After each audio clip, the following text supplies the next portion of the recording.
La Asociación Evangelística Luis Palau presenta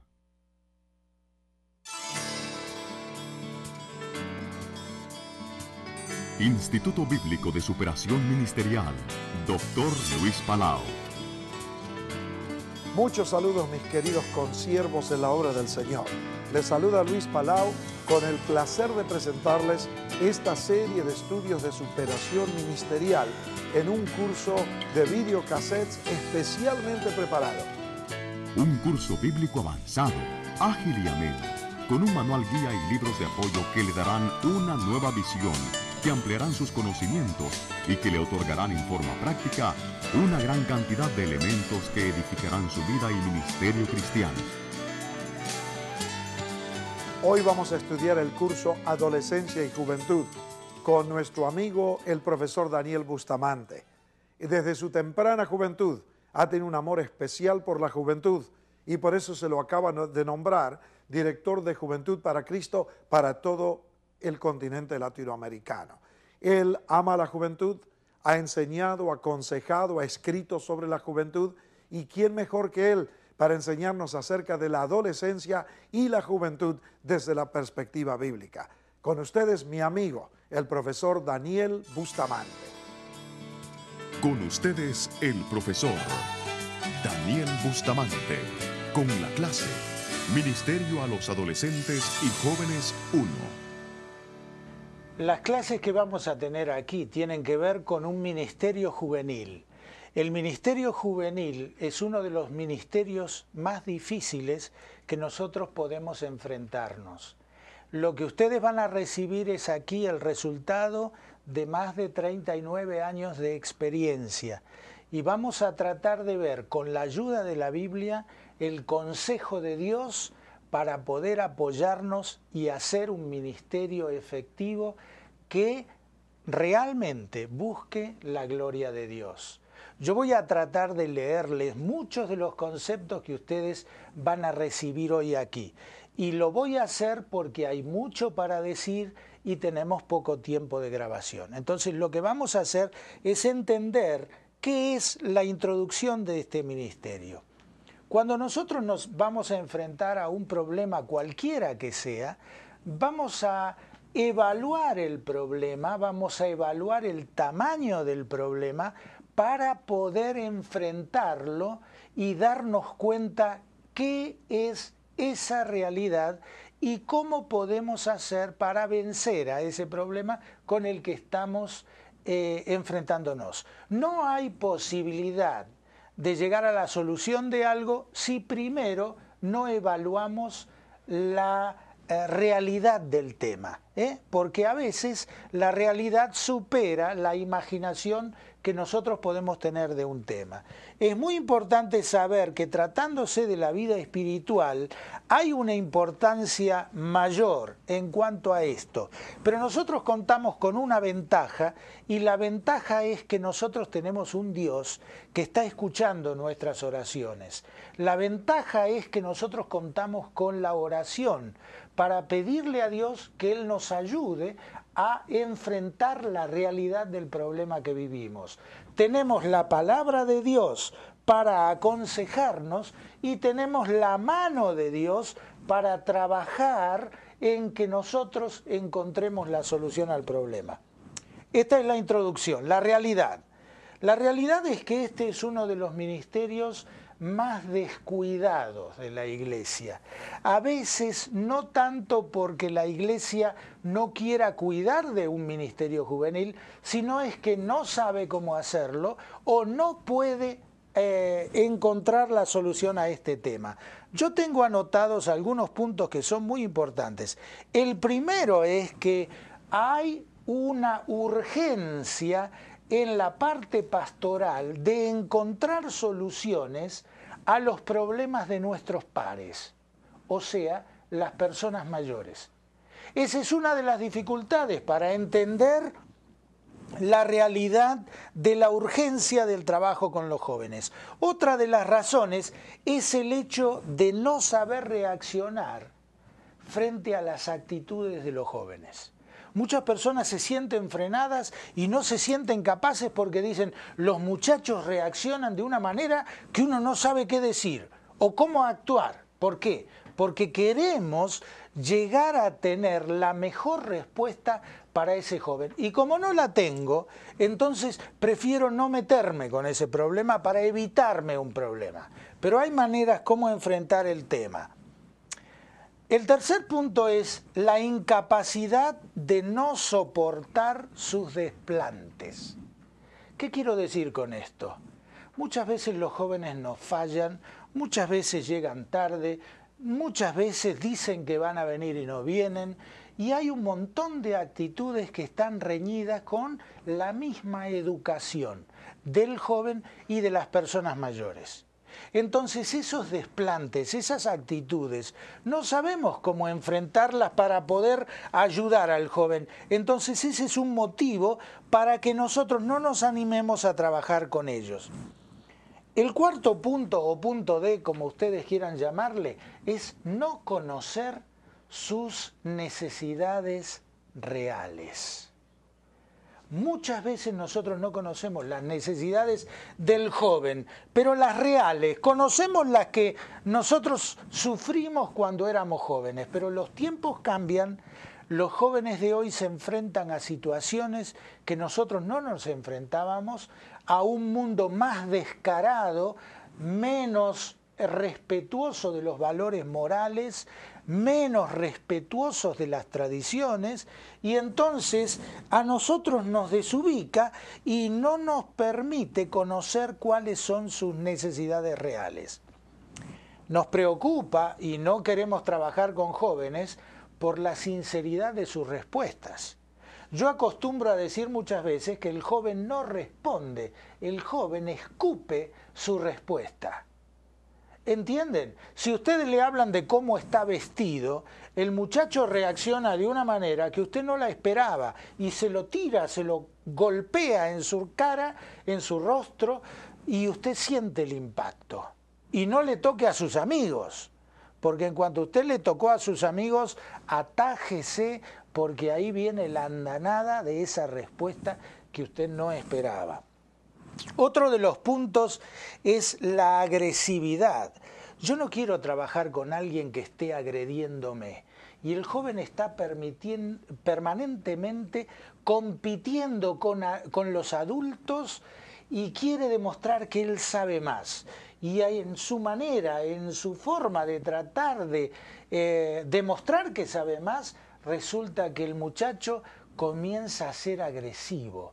Comienza a tratarnos como si nosotros fuésemos inferiores. No lo hace conscientemente, lo hace porque él, por su propia edad, está compitiendo con sus mayores. Pasa en la casa con los hijos. Cuando el hijo mayor empieza a querer mostrarle al padre que él es papá, yo ya soy grande, papá, yo ya lo sé, y ese tipo de actitud pasa en la iglesia también. No me vengan a enseñar a mí porque yo lo único que sabe es lo que sus amigos le han dicho, porque no tiene la experiencia vivida anterior y no sabe cómo resolver sus problemas. Otro de los puntos que nos impide trabajar con jóvenes es el no saber cómo sacarlos de su indiferencia o de su confusión. Miren, a veces pensamos que nosotros sabemos muchas cosas en la iglesia y que tenemos todas las respuestas, pero hay un punto que es muy importante. El joven, sobre todas las cosas, está confundido. Porque en la escuela le están dando material, le están dando teoría, le están enseñando a pensar de una manera que él comienza a idealizar las cosas y las saca de la realidad. Cuando él baja de la teoría a la práctica y empieza a golpearse con las circunstancias de la vida, empieza a darse cuenta que todo lo que le enseñaron era relativo, pero que hay una porción de lo que recibió como teoría que vale, que sirve, que es buena, pero también está la parte de la práctica. Las cosas no son tan así como me la habían contado. Entonces, cuando usted no sabe sacarlo de esa confusión, usted se asusta y dice, no, yo no me puedo meter a ayudar a alguien que no sé cómo hacerlo, sacarlo de esa confusión. Y el último punto que tengo en cuanto a la realidad es el miedo propio de saber que los jóvenes hoy están muy preparados. Y a fuerza de ser honestos, debemos reconocer que en muchas áreas ellos están muy bien preparados. La preparación de ellos nos supera. Hermanos, necesitamos entender, saber que además, intelectualmente, en muchas áreas, saben más que nosotros. Y debemos aceptar este hecho humildemente para poder empezar a crecer nosotros y ellos. Hermanos, cuando hay un crecimiento de un grupo juvenil, hay un crecimiento en el grupo y en nosotros. Y nosotros podemos llegar a balancear ese crecimiento poniéndonos al lado de ellos. No para criticarlos, no para demostrarles que nosotros siempre tenemos razón y ellos están siempre equivocados, no, porque no es así. Muchas veces la realidad nos demuestra que hay 50% y 50% de error y que nosotros también nos equivocamos y que ellos también han crecido y que ellos también tienen algo para enseñarnos a nosotros. Una vez hablando con el papá de uno de los muchachos, me decía, mire, lo que pasa es que yo no creo que un hijo tenga nada para enseñarle a un padre. Mentira. Hay un montón de cosas que un hijo puede enseñarle a un padre. Y eso no quita la gran verdad que implica que los dos van a crecer juntos. Cuando el padre se pone al lado del hijo, es cuando el hijo mejor crece. ¿Se acuerda ese, a lo mejor cuando usted lo vio que era chico, ese palito que le ponían al lado a una planta para que crezca derecha? Bueno, ese palito es el papá, el pastor, y el arbolito que está creciendo derecho es ese joven, que no tiene experiencia, pero que tiene toda la fuerza, que está explotando y que se va para arriba. Y si nosotros lo ayudamos, va a crecer fuerte y va a ser un árbol realmente vigoroso. Pero no se asuste, a veces uno de los problemas mayores que tenemos en la iglesia es el asustarnos. Y el asustarnos hace que nosotros padezcamos el miedo paralizante. Y muchas iglesias no trabajan con jóvenes porque como no saben cómo hacerlo, están ahí, frenadas, y no pueden hacer nada. Pero la verdad es que se puede hacer y se puede hacer mucho. Miren, Sócrates, ahí me voy a la vieja Grecia, y quiero esto leérselo textualmente. Sócrates decía, este filósofo griego nacido en Atenas entre el 469 y 399 a.C., durante el famoso ciclo de Pericles, él dice, nuestra juventud ama el lujo. Y presten mucha atención, porque cuando terminamos de leer esto, usted va a decir, pero esto parece CNN o algún noticiero de televisión de cualquier país del mundo. No, no, no. Es Sócrates hablando hace tantos años. Quiere decir que los problemas que nosotros enfrentamos hoy no son problemas nuevos. Por eso digo que lo que vale en este tema son los principios que nosotros podemos plantar. Sócrates dice, nuestra juventud ama el lujo. Se portan como maleducados. Tienen desprecio por la autoridad. No tienen respeto por los ancianos. Aman el pasar el tiempo conversando con sus amigos, más que dándose tiempo para los ejercicios físicos. Ellos son tiranos, no ayudan a los que sostienen la casa. Ya no se ponen de pie cuando alguna persona mayor entra en el lugar donde ellos están. Contradicen a sus padres, discuten y corrigen a sus padres delante de las visitas. No tienen control cuando comen.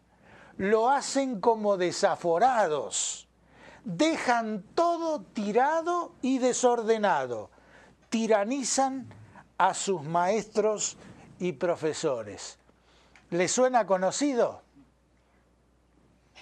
Esto es algo que realmente nos toca en el diario vivir hoy. Esto es para nosotros. Usted lo ha experimentado. Usted sabe que esto es así. Es la mejor definición en cuanto a ellos. Pero por las características de la juventud que mencionamos antes, muchos prefieren dejar de trabajar con la juventud. Y yo quiero llevarlos al verdadero espíritu de la Biblia para trabajar con la juventud.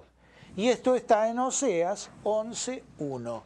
Y esa es la clave del ministerio juvenil. Oseas 11:1 dice: cuando Israel era muchacho, yo lo amé. Ese es el secreto. Y Dios habla con tanto amor hacia la juventud. Mire, Dios dice cosas tremendas. Lo cierto es que por muchas características antes mencionadas, muchos jóvenes se sienten como lo último, como la resaca, los que molestan porque son diferentes, los rebeldes, los que se visten así, los que contestan. Y sin embargo Dios, el Dios eterno, que conoce su inexperiencia, que conoce sus tropiezos, dije tropiezos, sus tropiezos, sin embargo, los ama. Y en el amor del Padre Dios, ese Dios nos da el argumento vital. Si nosotros queremos trabajar con jóvenes, cuando Israel era muchacho, yo lo amé. Y aquí está la clave del ministerio juvenil. Nadie puede trabajar con jóvenes si no ama a los jóvenes. Y amar a los jóvenes significa mucho más que decir yo amo a los jóvenes. Significa soportar sus desplantes, significa todo lo que hablamos antes. Tratar de entenderlos cuando nadie puede entenderlos, cuando sus situaciones son inexplicables. Ejercitar la misericordia con ellos, a pesar de sus pecados, como Dios lo hace con nosotros. Eso es amar a los jóvenes. Si usted no los ama de verdad, no se meta a trabajar con ellos. ¿Entendió? Lo repito otra vez. Si usted no los ama de verdad, no se meta a trabajar con ellos. ¿Por qué? Porque usted va a salir frustrado y puede llegar a salir herido. Porque los jóvenes son muy duros y son muy crueles. Y sus palabras pueden llegar a lastimarle mucho.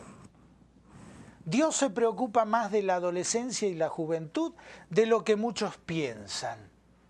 Y yo, que lo tengo todo escrito aquí, le voy a decir qué es lo que Dios hizo con algunos de los jóvenes de la antigüedad. En primer lugar, se preocupó del joven Adán que había creado. Lo vio solo y dijo en Génesis 2:18, no es bueno que el hombre esté solo. Un joven solo no solamente es peligroso, sino que un joven solo necesita de alguien que se ponga al lado para amarlo. Y esto es tan importante, tan importante. Dios lo vio solo y dijo, no es bueno que el hombre esté solo. Lo vio en pecado y en Génesis capítulo 3 y verso 9 le preguntó, ¿dónde estás tú? Lo vio con miedo y desnudo y le enseñó a pensar. Génesis 3, 10 y 11 dice, ¿quién te enseñó que estabas desnudo? Se alegró con la adoración de Abel, Génesis 4:4. Cuando lo vio a Caín arrepentido, le puso una protección, Génesis 4:15. Dios vio a Abraham y lo llamó, Génesis 12:1. Dios protegió a Isaac proveyendo un carnero, Génesis 22, 12 al 13. Lo vio a Jacob huyendo y le prometió su presencia. Génesis 28:15. Yo estoy contigo.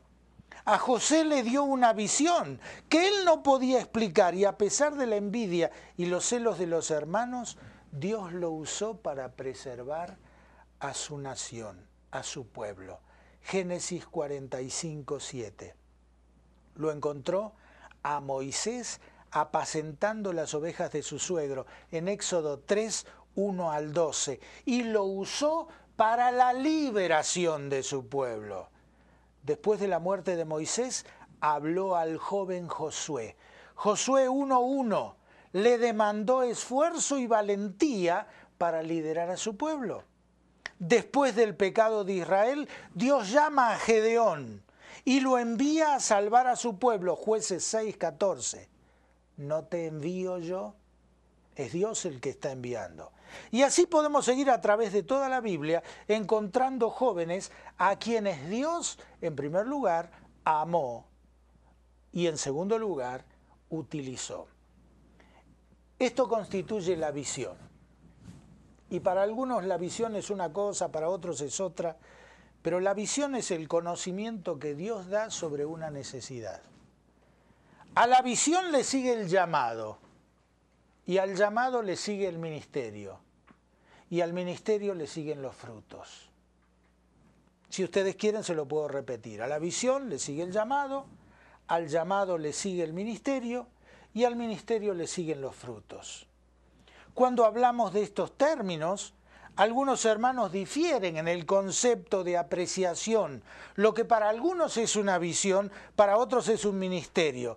Lo real es que para Dios es una revelación de sí mismo o de una necesidad que Dios le da al hombre, al ser humano, poniéndole una carga muy fuerte de responsabilidad e involucrándolo en lo que Dios quiere que el hombre haga. Esto es una visión.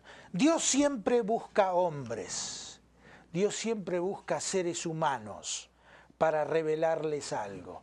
Dios no busca una estructura religiosa o una organización. Dios trata con hombres. A veces nosotros nos equivocamos y pensamos que la organización eclesiástica o la denominación o el grupo en el que estamos trabajando es lo más importante. No se equivoquen. Lo más importante es que Dios usa hombres.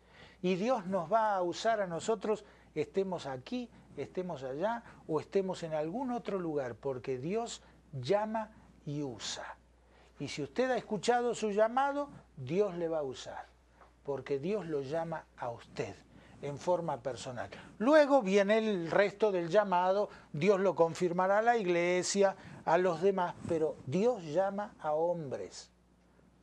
Dios usa hombres. Sí, Dios también usa ministerios, es cierto, pero ahora estamos hablando de hombres.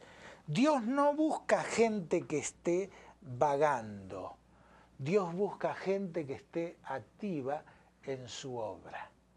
Dios no busca superactivos. Dios busca a aquellos que están en sintonía con la voluntad de Dios. Usted no puede escuchar un buen programa de radio si su radio no está bien sintonizada. Y no puede decir Dios me habló a mí de trabajar en el ministerio juvenil si usted no estuvo bien sintonizado con Dios, no escuchó el llamamiento de Dios.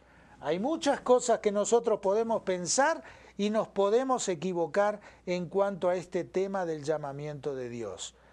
Todos los que nombramos anteriormente y muchos otros en lo que leímos de la Biblia fueron llamados cuando estaban en acción. Simplemente les menciono el caso de Josué. Mi siervo Moisés ha muerto.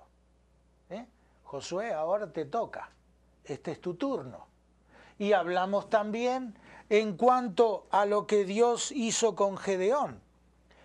Todos los que nombramos atentamente fueron llamados cuando estaban en acción. Necesitamos tres cosas. En primer lugar, un oído atento. En segundo lugar, obediencia para actuar. En tercer lugar, dependencia para confiar y esperar en oración. Y en último lugar, los resultados los da el Señor. Nosotros tenemos que ser fieles a esto. Oído atento para escuchar su palabra. Obediencia para actuar. Dependencia para confiar y esperar en oración. Y los resultados los da el Señor.